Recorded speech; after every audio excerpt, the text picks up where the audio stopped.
Hello and welcome to From Idea to Impactful Instruction. My name is Erica Dawn. I am going to be your instructor for this lovely 3-day webinar class where we are going to talk all things course design. So welcome. So glad to have you here with me this evening. First thing, I want to make sure you are able to hear me. If you are able to hear me okay, please give a thumbs up in the chat or type yes, just so that I can make sure we are good there.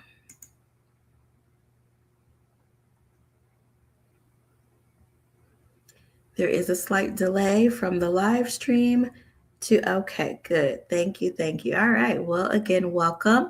I'm going to get into all of who I am and why I am qualified to teach you what I know about course design. But I do want to give some time for more people to get in the room. We had quite a few people registered for this event, so I don't want them to miss out on any of the valuable information that will be shared. If you have not yet, please introduce yourself in the chat. Let me know your name, where you are from, and what interests you in creating an online course.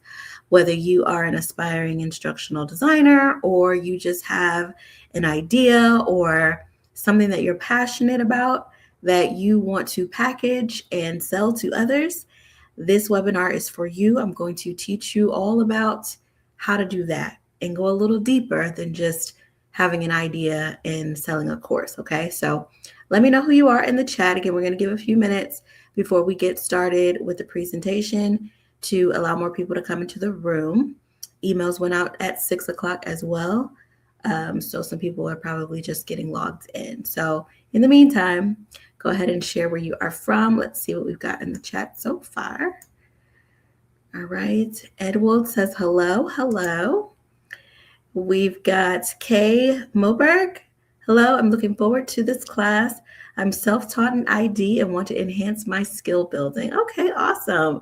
Really excited to hear more about your journey or interest in instructional design. So you're in the right place. Welcome.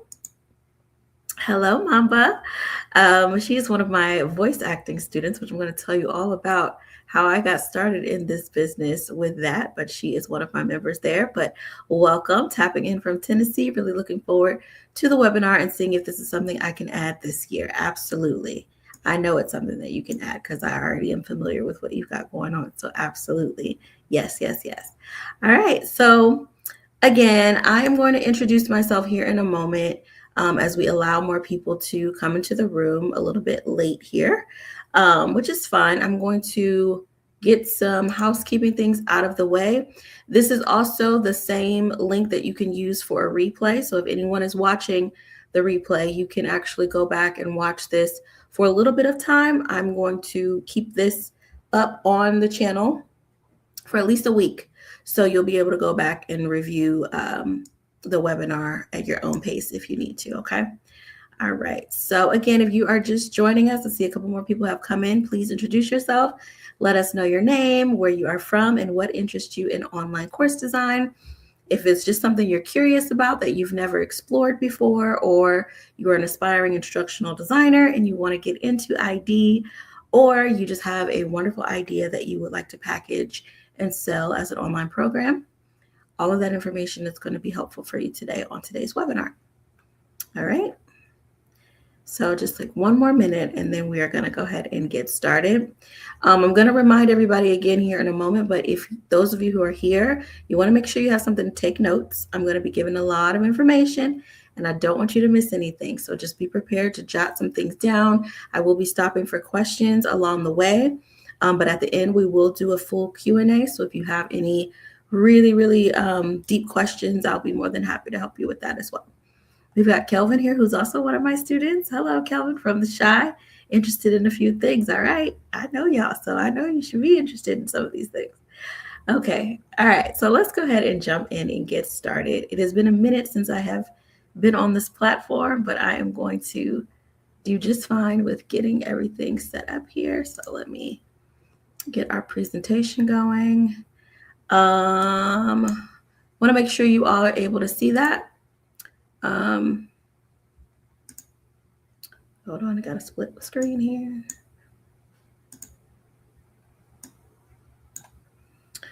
All right, everybody can see my slide there, the welcome slide. Give me a thumbs up or a yes in the chat. Let me know you can see that.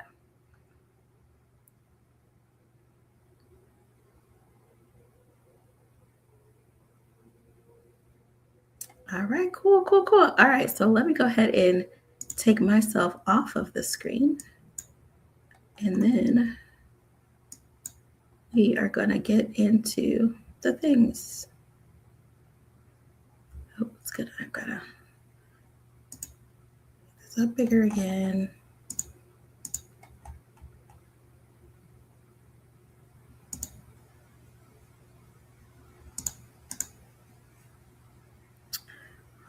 Oh, hold on, guys. Trying to get my face off the screen. I know how to do it, but again, this platform has changed a little bit since I was last on it. There we go. All right, so now you should just see my slide. Cool. All right, let's rock and roll. So welcome again, everybody, to From Idea to Impactful Instruction, this 3-day live webinar on the foundational principles and skills of online course design without the overwhelm. All right, so we're going to talk about all things online courses, online programs, things that you can structure to package and promote, sell, or just, put it out there for free, whatever it is you need to do. If you're an aspiring instructional designer and you need a portfolio, we're going to talk about different ways that you can package your portfolio to make it easier for you to be hired as an instructional designer. I am an instructional designer as well as an online course creator with my own online coaching program. So I'm in both worlds. So I'm able to help you in both of those areas. Okay. So we're going to talk all the things tonight, tomorrow, and Wednesday night. All 3 class links were sent to you. Hopefully you bookmarked those. I will send another email out this evening that's going to include those links. And I will also drop tomorrow's class link here in the chat before we go today. But just make sure that you are saving those, because after tonight's email from Eventbrite, we're done with Eventbrite. So you won't get any more notifications from Eventbrite. I'll just expect you in class at 6 p.m. tomorrow and Wednesday. All right. So we're going to talk a little bit about who I am. I'm going to talk about the agenda here, housekeeping. So if you have any burning questions, try to save them until the end when we do Q&A. I will be stopping periodically throughout the presentation to ask if there are any clarifying questions that you have regarding what I've just covered, but try to stick to questions about those topics. And anything that you have that is an overarching question, try to save it until the end. Everything's going to be in the chat, so I don't want your question to get lost. So Q&A is when I'm going to be really laser focused on that chat to make sure that I'm answering all of your questions, okay? I'm going to tell you who I am. I am Erica Dawn, but I'm going to go more in depth of who I am and, again, why I am qualified to tell you what I know about online course design and instructional design. Key terms for course design. We are going to talk about some key terms of instruction and learning that, you may not have heard out there if you have ever tapped into any other online course creation type of webinars or programs, because they don't go really in depth with learning theory. But the best way for you to package a good promotion or a good online course program is for you to be knowledgeable about all of those learning theory practices as well. Okay. Course topics and a niche. We're going to talk about how you can figure that out for yourself. Learning styles, learning theory, and objectives and outcomes. So that is on our agenda for day 1. Tomorrow we will be going more into the practical side of course design, but today we are going to stick with the theory of course design, okay? All right, so I'm going to tell you more about myself. So I am Erica Dawn. I am a dancer, choreographer, actor and writer, voice actor and narrator, singer, instrumentalist, voice acting coach, ad designer, instructional learning experience designer. So yes, I am all of these things, and I'm going to tell you how all of these things contributed to my lovely career in instructional design that I have today, and my online coaching programs that I have that I've been able to enroll over hundreds of students. So really excited to tell you more about that. But I want to start from the very beginning and how I got my start in online course design. Okay. So pre-pandemic, I'm pretty sure we all can relate that once the pandemic hit, we had to figure out some things, right? We couldn't do the things that we normally did on a normal everyday basis, but this was my life pre-pandemic. I was very much in my acting career as a voice actor. I was very much into my teaching of dance instruction. Those are my little babies there. They're probably so grown and on their way to high school now, but those were my babies at the time. I was teaching at 11 different schools in the metro Atlanta area, tap and ballet to little ones, along with also having a voice acting career and an on-camera acting career. But obviously when the pandemic hit, all of those things changed, and I was not able to teach anymore. I was not able to go into the studio anymore to record. I wasn't able to go on set anymore. So I had to figure out something to do in order to be able to not only make money, but to fulfill myself with my passion and my goals and desires. Okay. So I decided that I was going to create my first course. All right. My first online course was a tap and ballet course with Miss Erica. All right. It was $14.99. I put it online. I recorded an entire class in my boyfriend's basement at the time.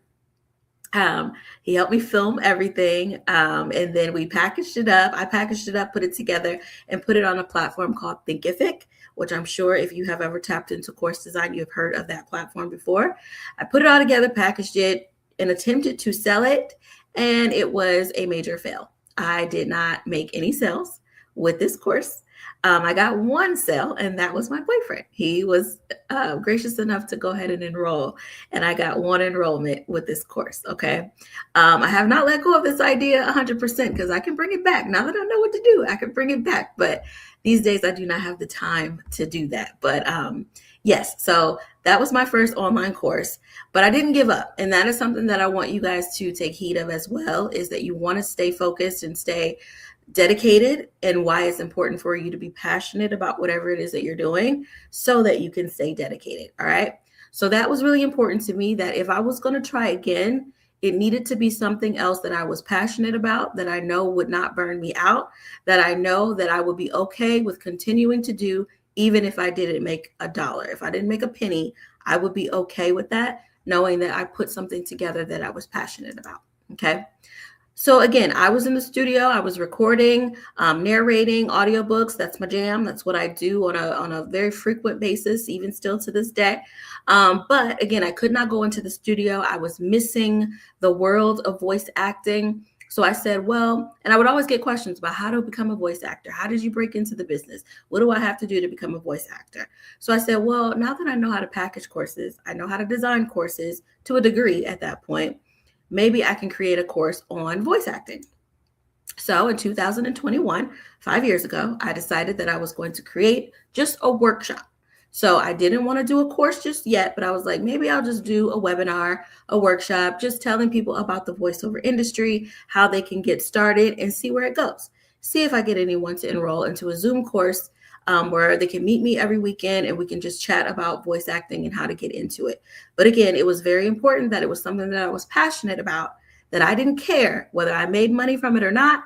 It was still going to be something that I was excited to do and happy to get on every Saturday and talk to people about. Okay.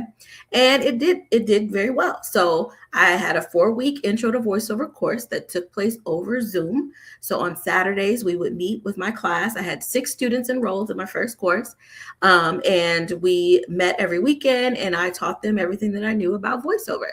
And it was very successful. And I had others knocking on the door wanting to get into the course, but they were unable to be available when I was offering the course to be live on Zoom. So that sparked another idea in me to create a self-paced online course.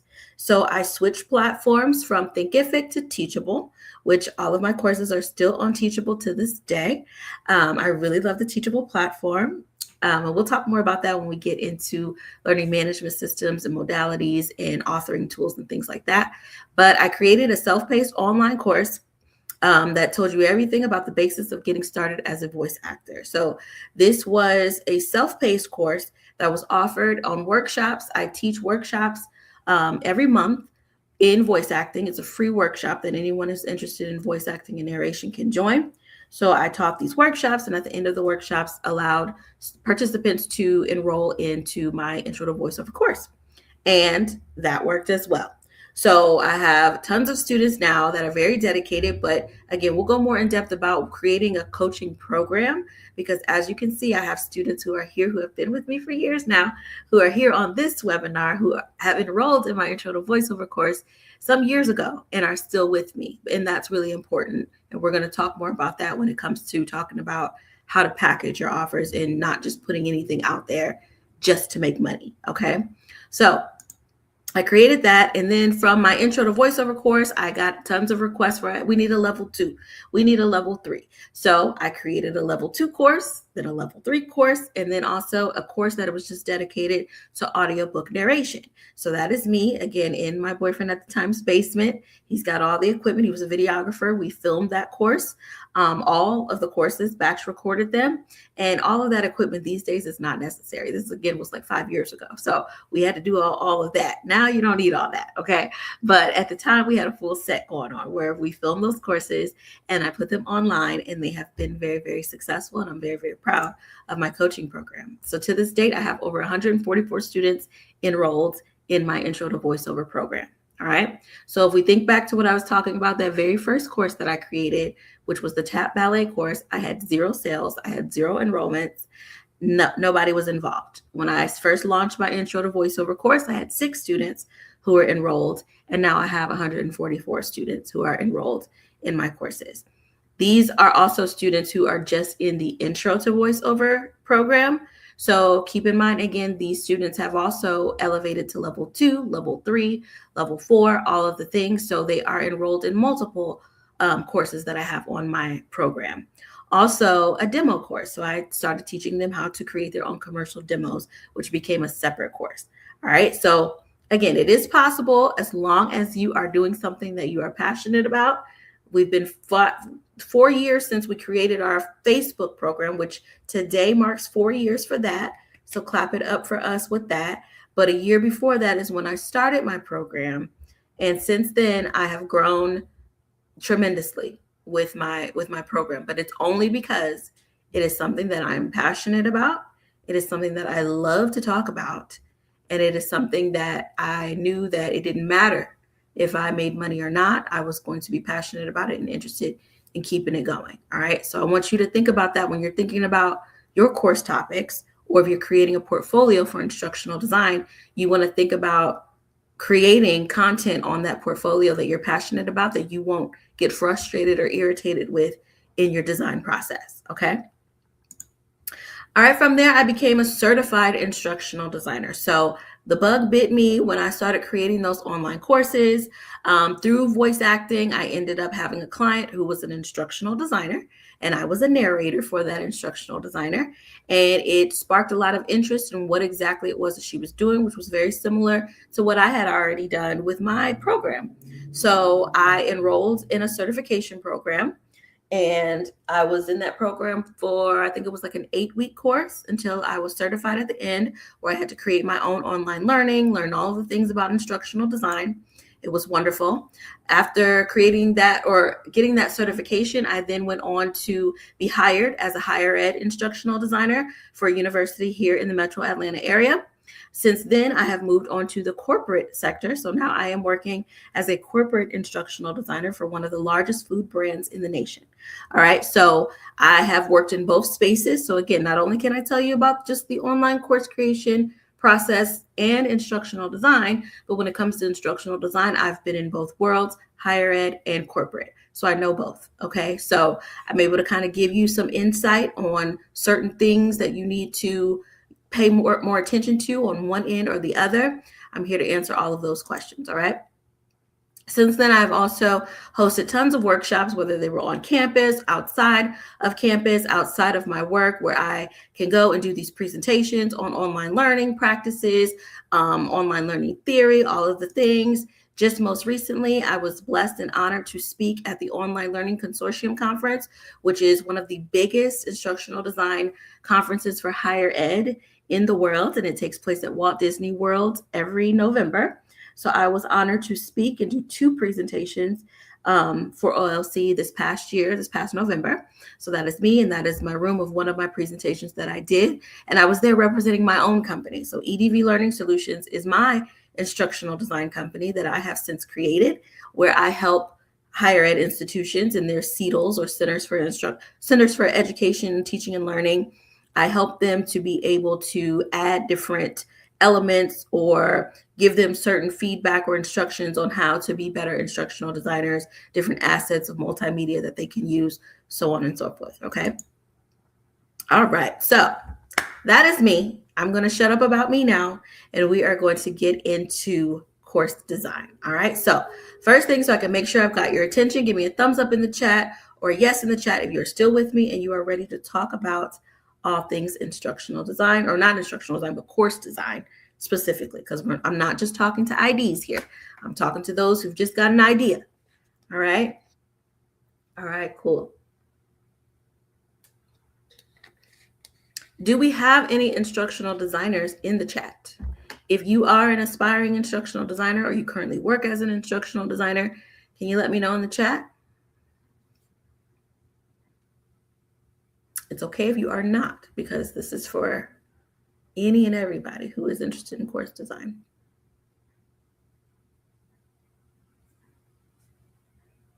No, I don't see any yeses on that. Okay. All right, no problem. All right, well, let's get into course design. Again, we're going to talk a little bit more in depth about creating online courses. So we are going to get deep with some things. All right, but it doesn't have to be deep. Okay, so keep that in mind. I promise. Don't get overwhelmed. Don't get worried about the key terminology and the things that I'm talking about. You will understand all of these things later as we go along here over the next couple of days, what it all means, why it's all important. But for those of you, if anybody who is interested in instructional design, these things are very important for you to know, and you have to know these things in order for you to be successful and for you to be hired in the industry as an instructional designer. If you're unfamiliar with what an instructional designer does, I'm going to go in more in depth with that as well. But basically, for higher ed institutions or for corporate institutions, you are literally designing the learning for anybody, whether it be an employee or someone that needs to be trained on a certain skill. You are in charge of designing that learning. For higher ed, it could be on both sides. I had to do online training for staff members of the university, and I also designed training for students. So, or learning for students. So course design for students who are enrolled in the university. Okay. So that is what instructional design means if you're unfamiliar with that. All right. So again, hopefully you are ready to take notes. So make sure you have a pen and pad, or you have your sticky notes up on your computer, because I'm going to be zipping through these slides pretty quickly. We might not even be here all the way till 7:30 tonight, but I'm going to zip through these slides and kind of give you some key terms and definitions, and then we're going to jump into theory, and then we're going to play a little game at the end, okay? Because I want to kind of test your knowledge, assess your knowledge on what you have discovered or learned with what we've covered, okay? All right, so here are the key terms that we are going to talk about in a moment. All right, and I'm going to come back to this. If you have any questions about any specific ones, I can definitely elaborate on them, but I'm going to zip through these slides and give you the full definition of all of these key terms. All right, so the first term, online course. An online course is a structured learning experience delivered through digital platforms designed to help learners achieve specific knowledge or skills.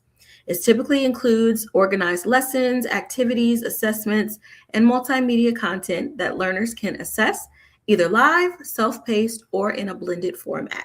So in a blended format, you may have heard a hybrid format, which means that some of your learning is in person and online or virtual, and self-paced, a blended learning experience. Subject matter expert, which is all of you. So all of you would be a subject matter expert if you were creating an online course.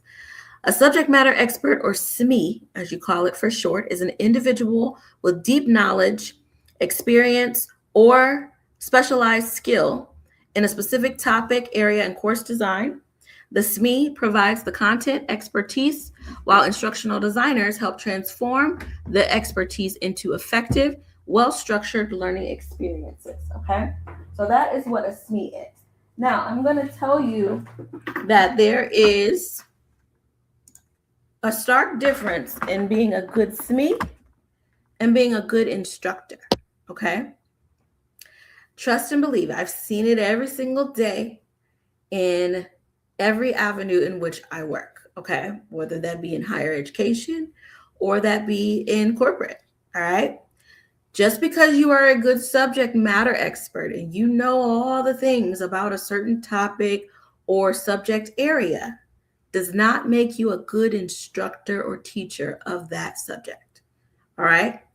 Instruction and learning, there's a theory behind all of it, and there are skills that have to be incorporated in order for you to be able to do it well. Okay? So please keep that in mind, that just because you are a good subject matter expert does not mean that you are a good instructor. All right? I'll tell you guys a quick story. So I joined tennis lessons for 2026. I said I was going to start doing something for me that was exciting and fun. So I was convinced to enroll in a tennis class, beginner's tennis class. I did so, and the first day of class, the instructor was ill, so they had a sub. This sub was used to teaching people who are experts in tennis, all right? It was the worst experience that I've probably ever had in a beginner anything, because he was not paying attention to the students when we told him over and over again that we were beginners and did not know or understand any of the terminology he was throwing out at us. But he didn't care. He just kept on going, kept on talking in his own way, in his own style, based on what he knows, and just kind of expected everybody to just know it too. And that's not a good instructor. Is he a good tennis player? Absolutely. Does he know all things tennis? Absolutely. Did that make him a good instructor? Absolutely not. Okay. So you want to be both. If you're going to be a subject matter expert, you want to be both a good subject matter expert and a good instructor. If you are a good instructor or a good designer of instruction, you do not have to be a subject matter expert. It is not your job to be the subject matter expert in whatever it is you are hired to design for. If you are an instructional designer, okay? You are there because you know the theory of learning. So you might be working with a SME who's not a good instructor, but they can give you the content and the knowledge that is needed for you as the designer to put that all together to make it make sense for them to then go and deliver to an audience in a good way. Okay, so you as an instructional designer are there to instruct them on how to be a good instructor. Okay, instructional design, the systematic process of creating learning experience that help people acquire knowledge and skill effectively. Learning experience design, a learner-centered approach to instructional design that emphasizes engagement, usability, and emotional connection. All right. So, of course, an instructional designer, there's the practical side, there's the theoretical side of instructional design, but it's also about the experience of the learner, which learning experience is very important on any any aspect, whether it be higher ed, whether it be corporate, or whether it be your own online course that you are creating about how to make cupcakes. I'm just putting that out there because I also make cupcakes. But if that is the course that you want to create, how to bake cupcakes, a yoga class, a Zumba class. I'm just throwing it out there because the people I know, how to podcast. If that is your course, you want your learners on the other side to have a great learning experience at the end of the day. Okay. You want them to feel like they can't get enough of being a part of your community. Okay.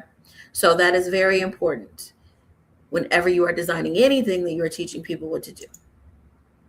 Learning objectives. And we are going to come back to this at the end, especially before we play our game, but this is very important. Learning objectives, a clear statement describing what a learner should be able to do after full instruction. I use the word should rather than will. Does anybody know why you should use the term should versus the word will? So instead of saying a clear statement describing what a learner will be able to do versus what a learner should be able to do. Does anyone take a wild guess as to why that is different?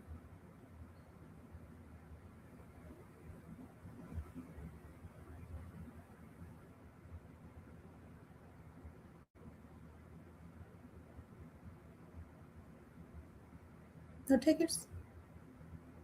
No guarantee. Yes, there's no guarantee.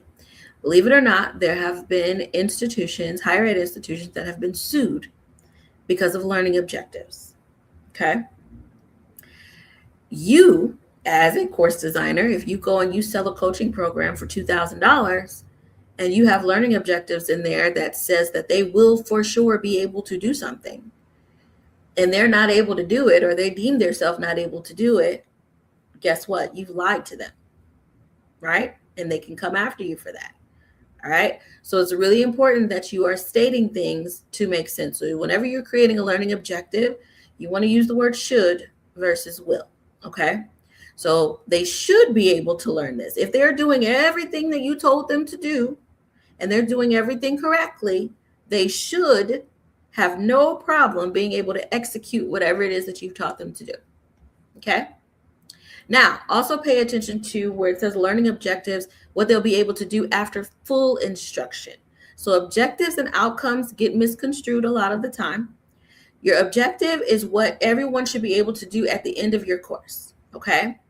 Now, when you get into learning outcomes, your outcomes is how you measure the objective. Okay. So the measurable result of learning, demonstrating what was achieved. Okay. So I have a specific outcome that I want students to be able to do by the end of the course. I have an overall objective. So my overall arching objective is going to be the umbrella of the course, where my outcomes might be in the modular format. So maybe lesson 1, lesson 2, lesson 3. I have different outcomes in those chunked materials for them to be able to meet the objective. And the way that we measure whether or not the objective has been met is through assessment. Okay. Assessment is a method used to evaluate learner understanding or skill development. Okay. So when you are thinking about assessing people or quizzing people, so let's say you create an online course, somewhere throughout there, you want to provide some sort of homework assignment or a quiz or a knowledge check, whatever it is, so that you can assess the learner to make sure that they are reaching the outcome that meets the objective. Okay. So if I am creating a course on, we'll stick with the cupcake thing, how to make cupcakes. By the end of this course, learners should be able to bake cupcakes successfully. Lesson 1 is chocolate cupcakes. By the end of this learning, the students should be able to make chocolate cupcakes. So now later I'm going to have them test on whether it be the ingredients or actually have them demonstrate how to make a chocolate cupcake, whatever it is, but that is how I'm going to measure and assess that they have met the outcome, which at the end of the day will go back into the objective of the entire course. Hopefully that makes sense. Engagement is also important with online courses or online programs. Again, those that are in my program that are here today can tell you that I'm very engaging. Every once in a while, I tap on that window because they are in a community group where I can communicate with them. 5 years later, I'm still communicating. And I get in there and I make posts and I get on my soapbox about things. I yell at them. I do all the things, but I keep it engaging. I keep them engaged.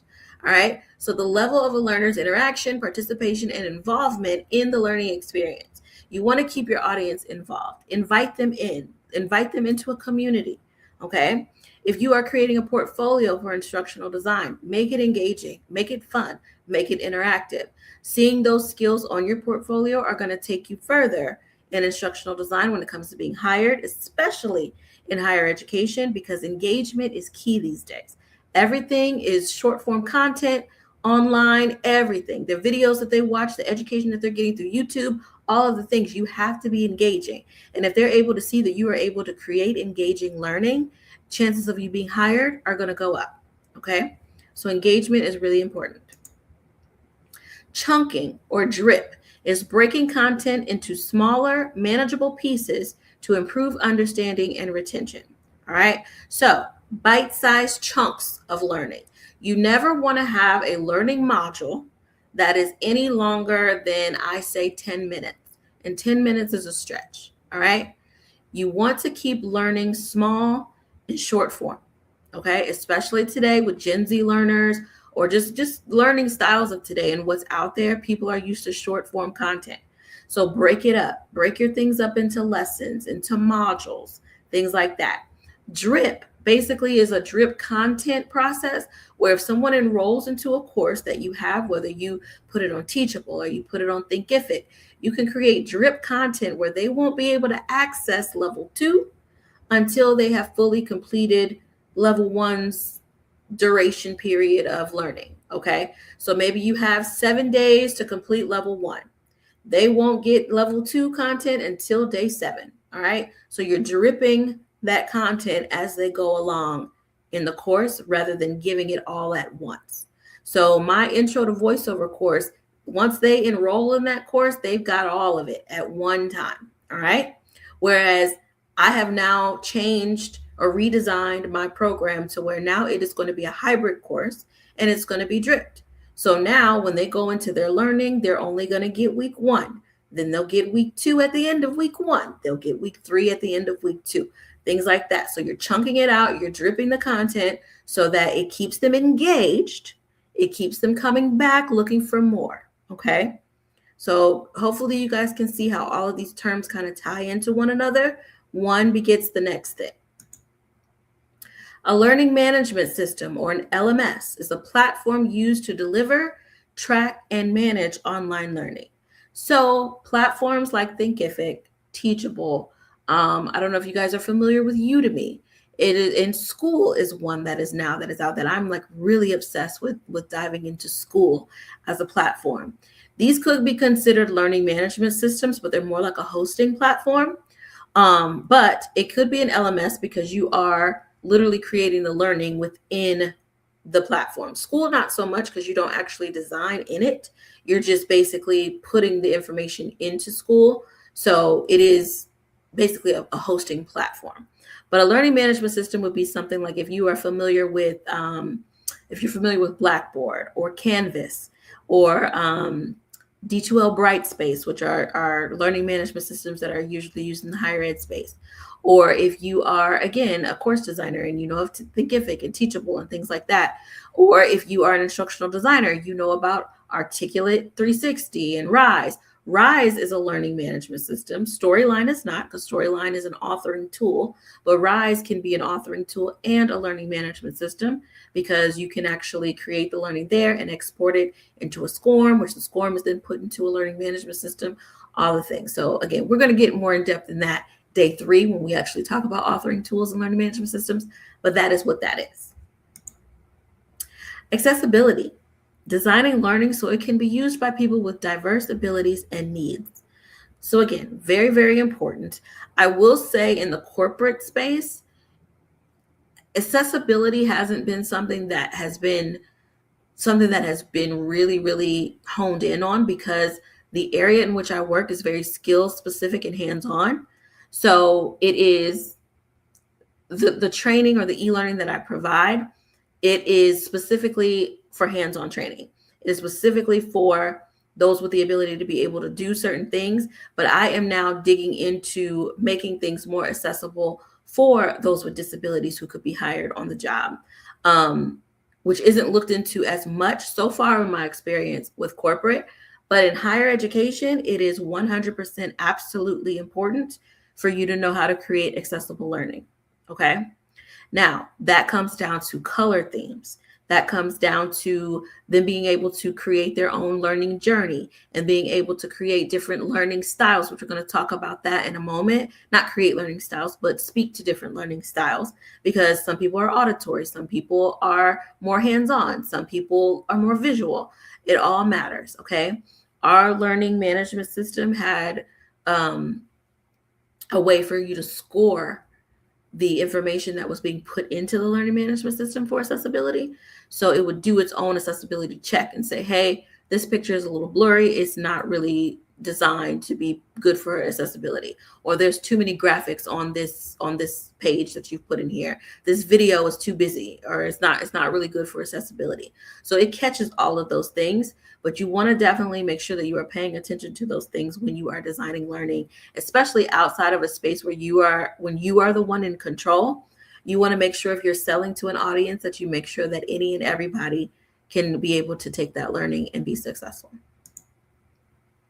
Authoring tools. Again, we talked about Articulate 360 with Storyline and Rise for instructional designers. I'm sure if you're an ID, you know what I'm talking about. Authoring tools, again, Teachable is not necessarily an authoring tool. It is a learning management system, so you can drop things that you've authored in there. Adobe Captivate is considered an authoring tool. Canva, which you guys can see I'm presenting via Canva. I love Canva. You can absolutely create a full online course using Canva. All right. You absolutely can create a full course with Canva alone. All right. It is a beautiful tool. I love it. I'm obsessed. Yeah. And that's all I have to say about that. All right. So authoring tools are the software used to build structured instructional content and assessments. All right. Any questions about these key terms? Any ones that you want me to elaborate on a little further for you? Just type it in the chat and I will be glad to do so.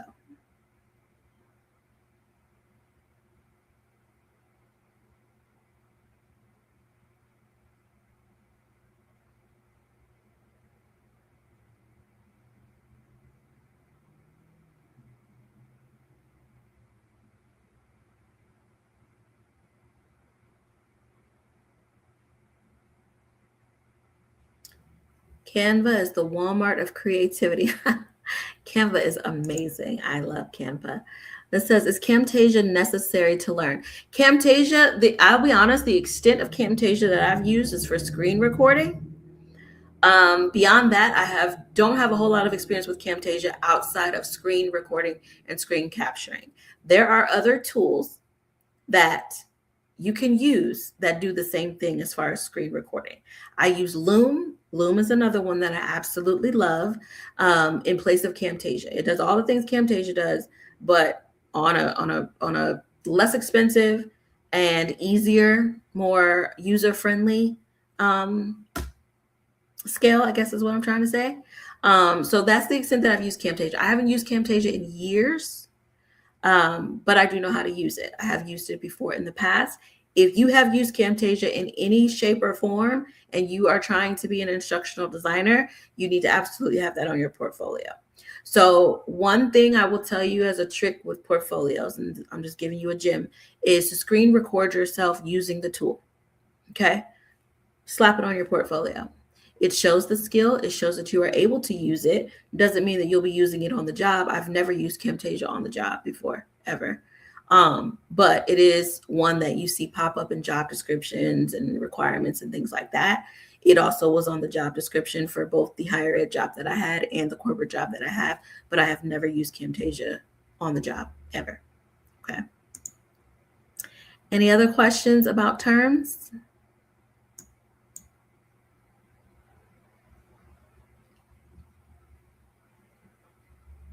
Sorry, I'm not just being quiet on you guys. There's kind of a delay between the chat and the stream, so I just want to make sure I'm not missing anything.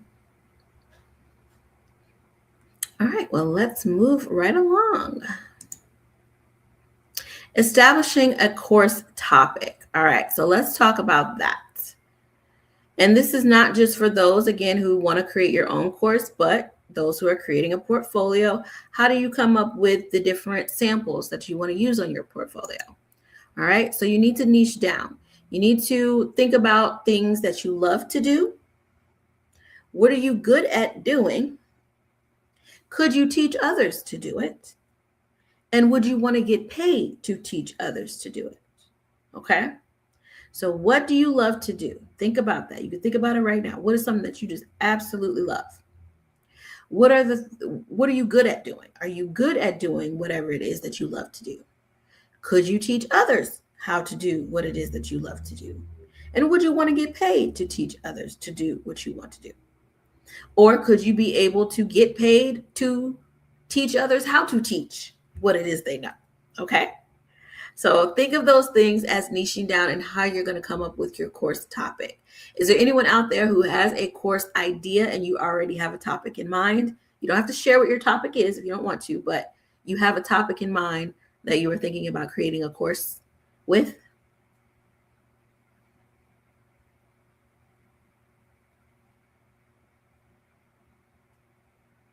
You can just say yes or no. We can get this. All right. Yes. All right. Good. Take this ticker off of here. All right. Good.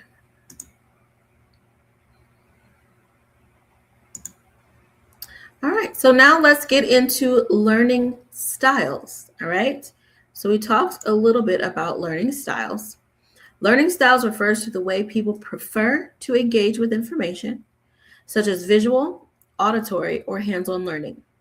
While learners may have preferences, effective course design supports multiple styles rather than designing for only one.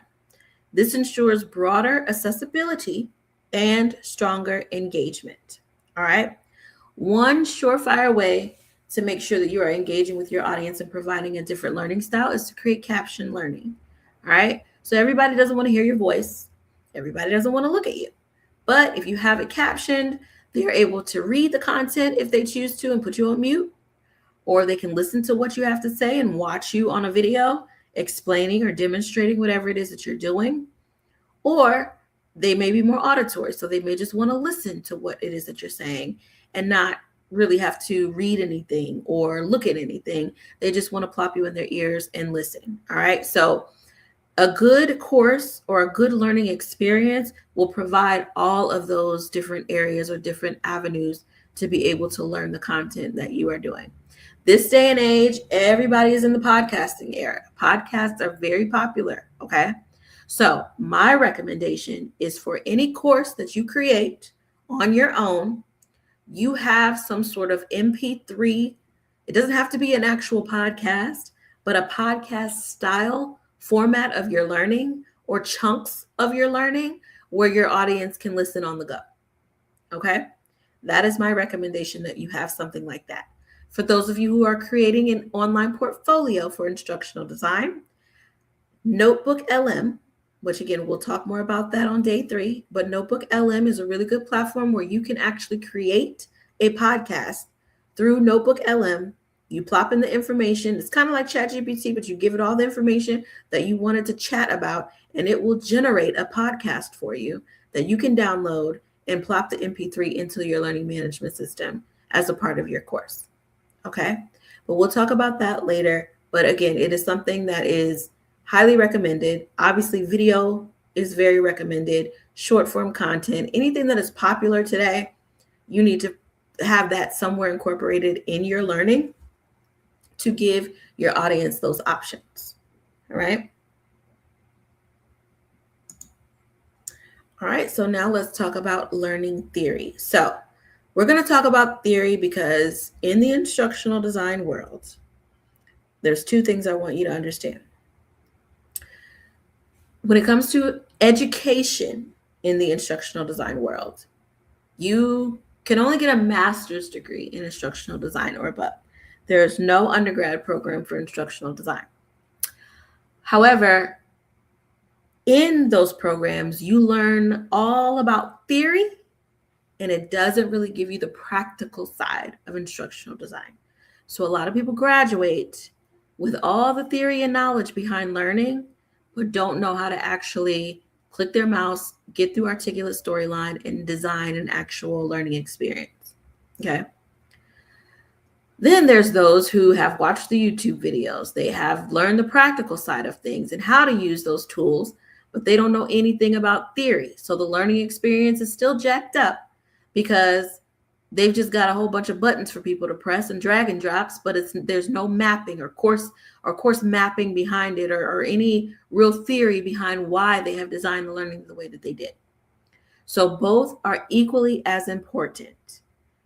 To my ideas, do not let anyone tell you that one is more important than the other. They are both very important, and you need to know both before trying to jump into the ID space. You've got to be practical. I have been on interview panels at the higher ed institution that I worked at where we were looking to hire an instructional designer, and I was put in charge of creating a project for them to put together. I was also on the interview panel.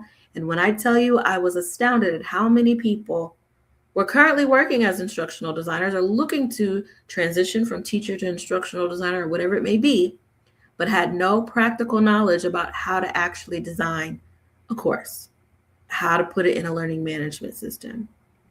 Okay? You've got to know all of it. The other way around too. They could know storyline from head to toe, but knew nothing about outcomes or learning objectives or course mapping, things like that. All of it is super important. So that, again, is my tip to those looking for instructional design. For those of you who are just interested in creating an online course from something as simple as yoga or Zumba or, I don't know, how to make coffee, whatever it may be, okay? The theory of learning will take you very far and will take you further than those who may not know anything about learning theory. You knowing about the theory of learning and why certain things are important are going to take your program to the next level. All right? So just bear with me. Again, you don't have to be perfect at knowing these things, but just take the ride with me, okay? So let's first talk about learning models, okay? Learning models. The ADDIE model. So, ADDIE model of instructional design. It stands for Analyze, Design, Develop, Implement, and Evaluate. All right. So ADDIE is a foundational instructional design model that stands for Analyze, Design, Develop, Implement, and Evaluate. It provides a structured approach to planning and creating learning experiences, ensuring alignment between learner needs, content, and outcomes. ADDIE model is probably the most used instructional design model out there, okay? It's the easiest. It's the best for your storyboarding and things like that. You want to analyze your audience, figure out who your audience is. What is it that they are struggling with, that they need to learn or need to know, right? Okay, so now I'm going to design around that analysis and figure out, the best way to package this so that these learners can understand what it is that I'm trying to get them to know. All right. Now, after I've designed a plan, your design plan, very important, design plans. Okay. Now I'm going to develop it. Now it's time for me to go ahead and get all my authoring tools, my media, my cameras, my voiceovers, my whatever I need to create this learning. Now I'm going to develop it. Then I'm going to implement it. Now I'm going to put it out there. I'm going to sell it. I'm going to offer it to students. I'm going to put it on YouTube. I'm going to do whatever it is, wherever I'm deciding to put my learning. Now I'm going to put it out there, and then I'm going to circle back and I'm going to evaluate to see how the learning did. This is also important when it comes to your objectives and your outcomes of your course, because as long as you have strong objectives and you have strong outcomes, your evaluation process will be more accurate. Okay? You can't evaluate in a good way when you don't have structured outcomes and objectives, okay? Your evaluation, if you are creating a course which I guess I can use myself as an example with my intro to voiceover course. At that time, I didn't know anything about the ADDIE model when I created that course. I didn't know any of that, right? It's a self-paced online course. There are people who have enrolled in that course, who are part of my program and who have soared just based off of knowledge that they've gotten just from being part of the community, but have not finished the modules, okay? Now, if I were to go and evaluate that course, I can't really evaluate the learning because they haven't even finished it, right? But that is why now I have redesigned it to where now that drip content is going to come out. So I'm in full control of being able to evaluate where my learners are. Okay. So I too have grown in this space when it comes to the outside coaching program, course design, all of that stuff. I need to be able to evaluate better. Okay. So that is the ADDIE model. Now, there is another model that is called the ADCWIE model. Okay. It is basically the ADDIE model, but you import create and write in between design and implement. I use this model pretty much every single day. Every course that I've designed in higher ed, every course that I've designed in corporate, I typically use this model. There's another model that I use more in corporate as well that I'll show you in a second. But I also create and write. I do a lot of writing, okay? That's what helps me to be able to make sure that I'm structuring everything correctly before I implement. All right? So it's the same model. It just emphasizes content development and instructional writing as distinct steps, making it especially useful for course creators and instructional designers. Now, this is the one that I use a lot in the corporate space, and I'll explain why. Gagne's 9 events of instruction, okay? This model outlines 9 instructional steps that support effective learning, such as gaining attention, presenting content, providing practice, and offering feedback. It focuses on what should happen during instruction to support knowledge, retention, and application. All right. So again, I work for a food brand. So there's a lot of hands-on training that I design. Okay. Using this model helps me to be able to make sure that I'm creating engaging learning experiences for the audience. Okay. So I have to gain their attention. That's first. So I might gain their attention by telling them about this new product or promotion that is coming out soon. Ooh, aren't you excited? It's going to be delicious. It's going to be great. All right. Now I've got to inform the learners about the objective here. We're trying to sell this product. We want to make sure it is the best product that comes out of our stores from this point on. All right. We want to remind them about certain things that they need to make sure that they remember from the last learning, or just overall, hey, remember this about delivery. Remember this about your make line. Remember this about your monitoring system, whatever it may be. I have to stimulate that recall. Now it's time for me to present the content. All right, the new content. Provide them guidance, elicit performance, allow them to practice. We have a whole hands-on training that gets them to practice. They are provided feedback on their practice, and then they are assessed on their own individual performance. Okay. And then we want to keep them there. We want to make sure that they are retaining the information and that they are transferring it to the job. They're doing okay on the job. So later, a week later, we can come back and evaluate what it is that they're doing and make sure that we are enhancing each learning experience every single time. Okay. So that is another model that you can go by when designing your course, if it's more practical for you to do it this way. No model is more better than the other. It's a preference on how you want to design. All of these models work. So you can use the ADDIE model in your design process. You can use Gagne's 9 events of instruction in your development process. It's completely up to you. ROPE model is one that I was introduced to when I got my certification in instructional design. It stands for review, overview, presentation, exercise, and summary. It provides a simple structure for lessons that reinforce prior knowledge, introduce new content, allows practice, and concludes with reflection and reinforcement. All right. So when I was going through my certification, our instructor had us use the ROPE model in our design process. All right. Let's talk about how to measure learning. Bloom's taxonomy. All right. Again, IDers who are out there, I'm sure that you've heard of Bloom's. Those who are not IDs, you want to use Bloom's in your course design process. Okay. Bloom's taxonomy categorizes levels of learning from basic to advanced thinking, including remembering, understanding, applying, analyzing, evaluating, and creating. It helps designers write strong learning objectives and design activities that move learners beyond memorization. All right.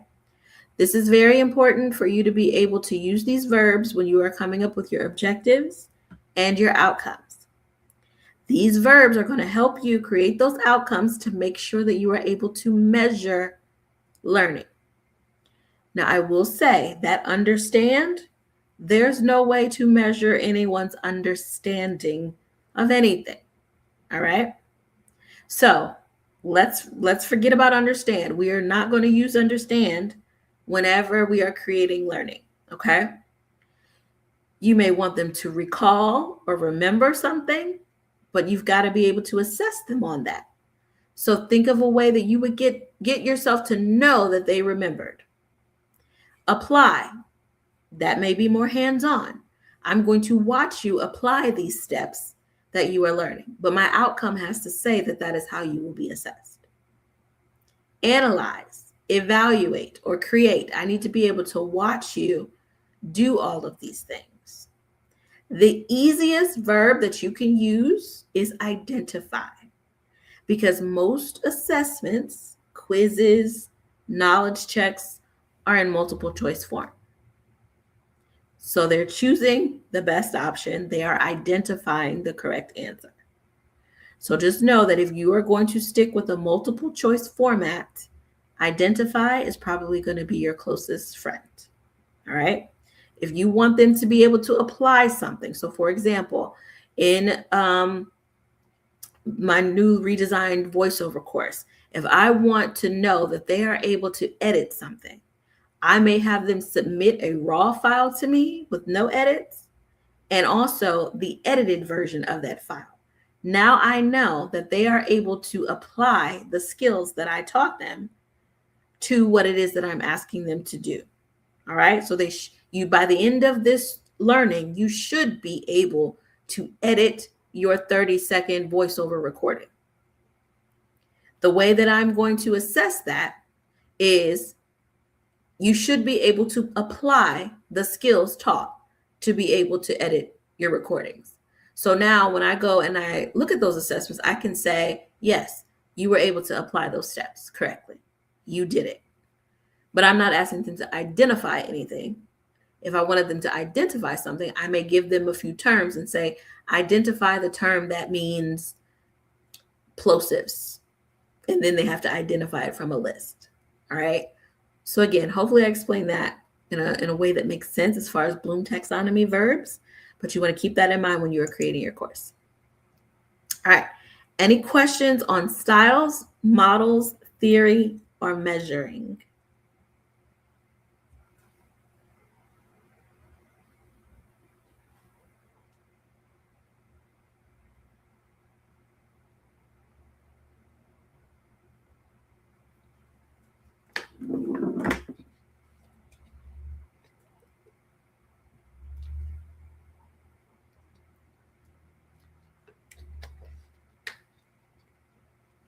All right, no questions.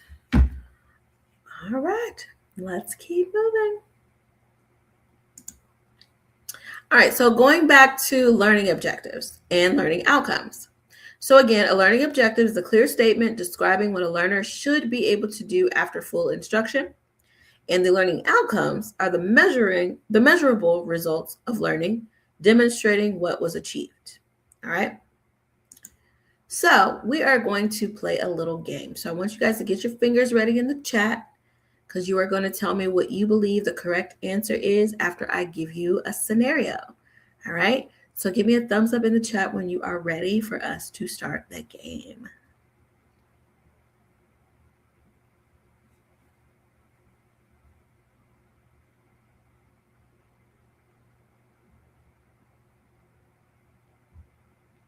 All right.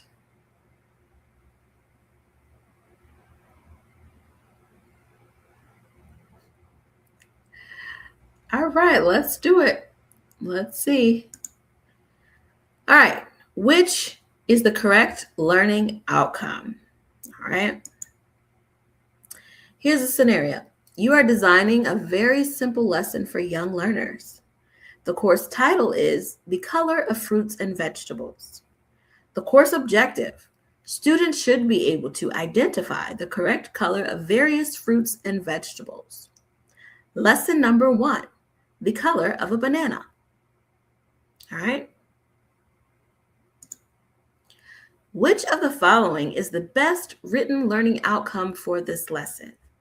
Is it A, students will understand the colors of fruits and vegetables, mainly a banana? B, students will watch a video about fruit colors and complete a worksheet? C, by the end of the lesson, students should be able to correctly identify the color of a banana when shown a color grid and list of color options. Which is the correct answer?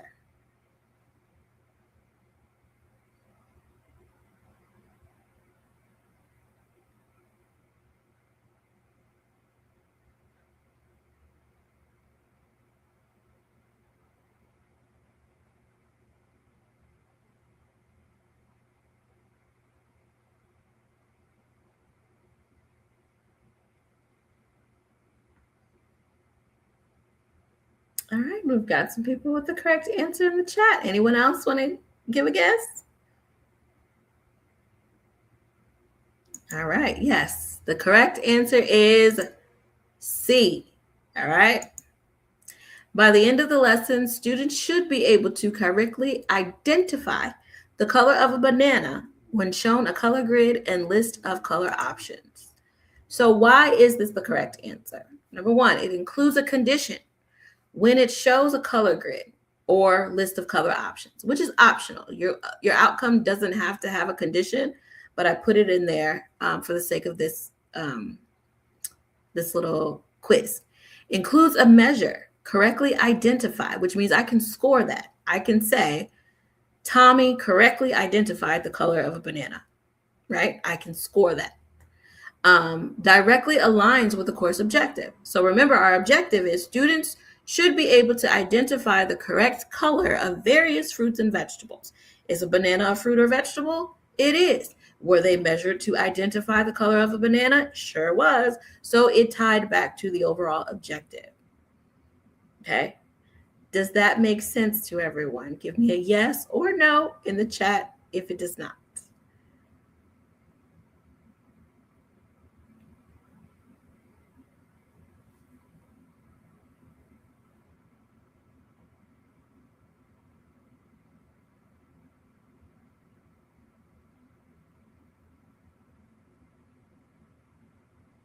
Alrighty. Cool. Cool. All right, so let's talk about why the others are incorrect.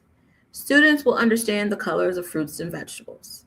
Understand is vague. Remember, there's no way to observe or measure someone's understanding. Okay? Now, they can recall something to you, but that doesn't mean that they understand it. All right? And it also doesn't show what learners should be able to do by the end. All right? So it's not giving me an outcome of what's going to happen once you understand. Okay? This one is incorrect. Students will watch a video about fruit colors and complete a worksheet. Now, this may be the actual task that the learner will do in order to reach the outcome. It just describes the activity, not the learning. It focuses on what students will do and not what they will demonstrate via assessment. So this is just how we're going to get there. All right. So in order to learn in order to be able to identify the color of a banana, I'm going to show you a video about fruit colors and give you a worksheet so that will help you to be able to reach the outcome. Okay. But it is not the outcome per se. All right. So we pretty much know, but I want to see what you know. Type it in the chat. Which Bloom verb is being used for assessment? Is it describe, identify, or apply?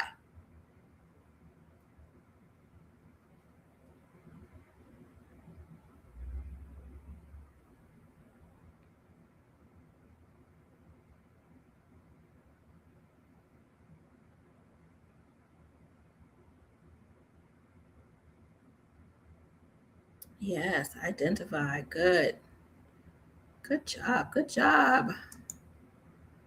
All right. Yes, identify. They are going to be able to pick the color that the banana is. Now, if I want them to be able to demonstrate, I may need to give them a crayon or a marker or a bunch of crayons and markers to be able to demonstrate the color of a banana. So I want them to actually color in the banana. So then my verb would change. It wouldn't be identify, it would be apply or create or color. All right. All right, I don't know if any of you are familiar with this video, but I'm going to show you this video, which is very popular. It's got over 1 million views on YouTube, but basically it's a guy with his kids going over exact instructions and showing how important it is to give clear instruction on what it is that you are trying to get someone to know how to do, okay? So we're going to watch, I'm not going to play the whole thing, but I want to show you at least some of it so you get the idea of what's going on. So I'm going to play it first. I want you to tell me if you guys can hear it, okay? You're not making any sense. Are you guys able to hear Jerry it? ruined it on purpose. He knows how to make one. Could you guys hear that? Yes? Okay, good.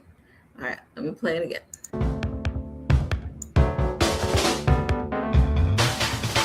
What's up, the internet? You know what? I'm hungry. I could really go for a peanut butter and jelly sandwich. Do you guys think you can write down some instructions and teach me how to make a peanut butter and jelly sandwich? Yeah. Then do it. I knew we were going to do this. I heard Dad talking to Mom. Choke yourself on my hand. Sometimes they do what you tell them.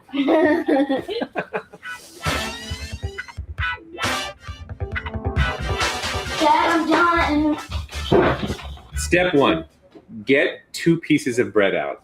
Got 'em. Get a butter knife and get some PB. Take 1 piece of bread, spread it around with the butter knife. No, Dad, with the peanut butter. I'm just doing what it says. It says take 1 piece of bread, spread it around with the butter knife.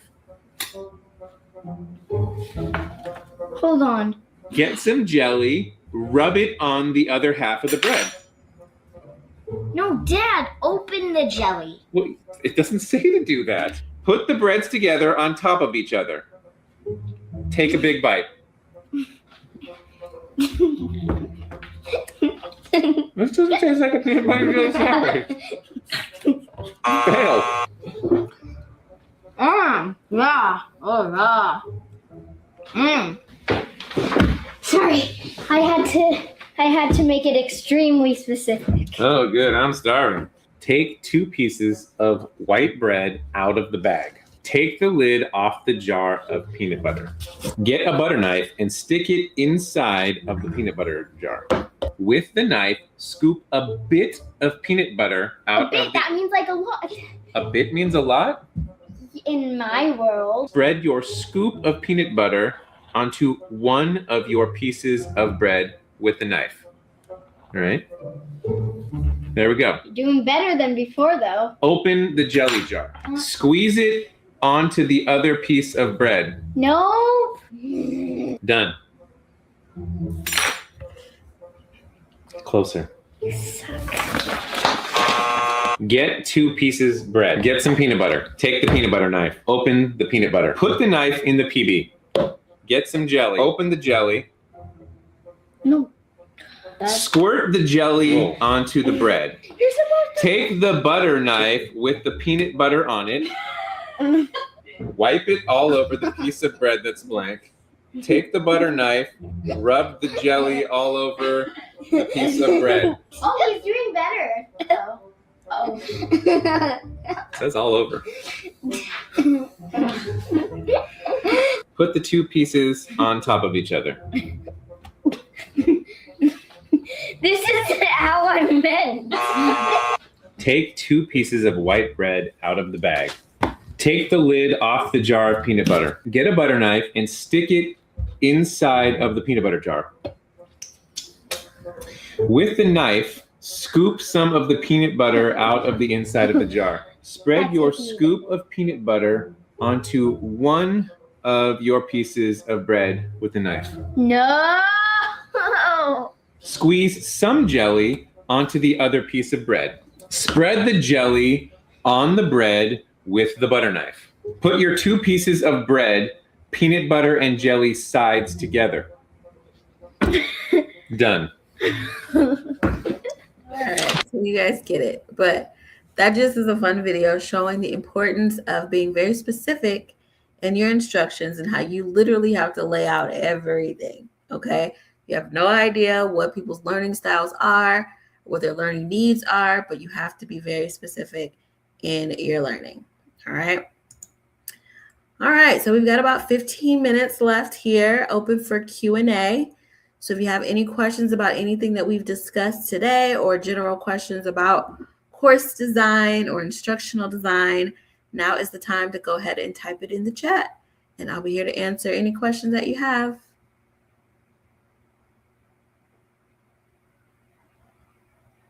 I will also bring your questions up on the screen so that others can see what you've asked.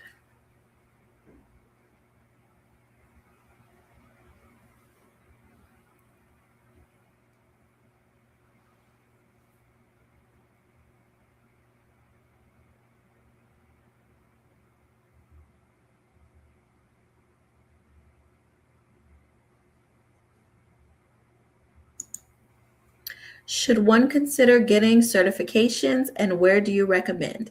It depends. If you are trying to go into the field of instructional design, meaning you want to be hired as an instructional designer at a higher ed institution or a corporate entity, then yes, getting a certification in instructional design is highly recommended. Do you need a degree in instructional design? I'd say no. But you having a certification in ID is a really good idea.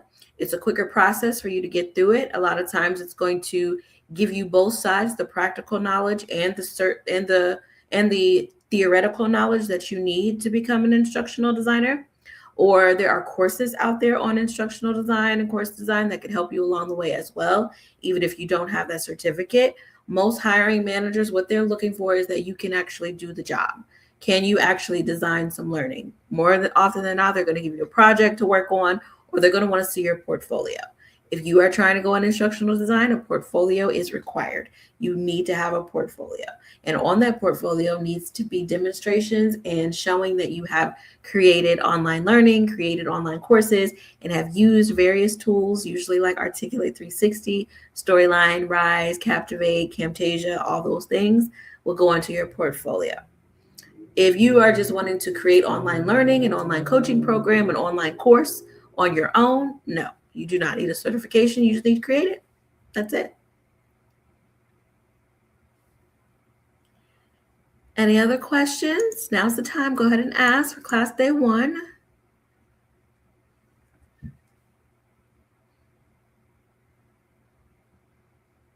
You're welcome.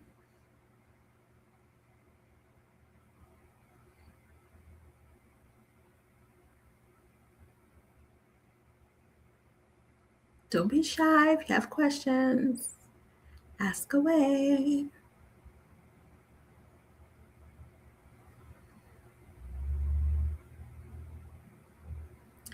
If you go to bed tonight and you think of some questions that you might have before tomorrow, get in here a little early before tomorrow's class and go ahead and type those questions in the chat.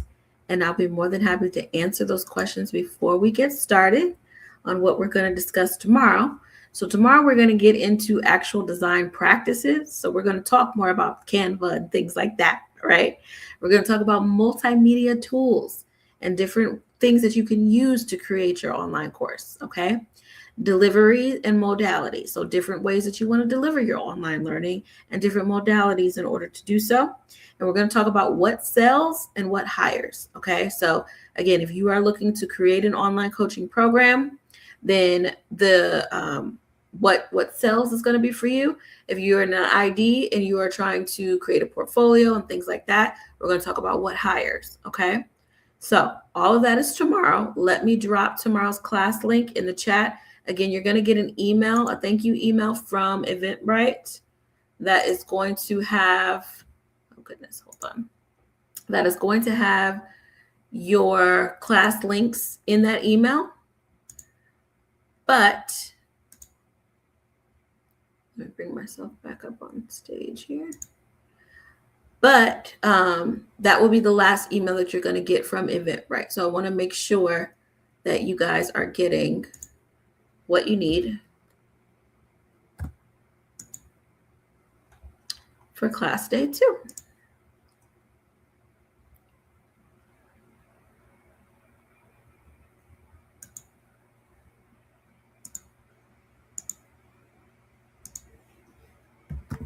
All right, class day 2, here is the link. You are very welcome. Thank you so much for being here. Will you be designing a course for this?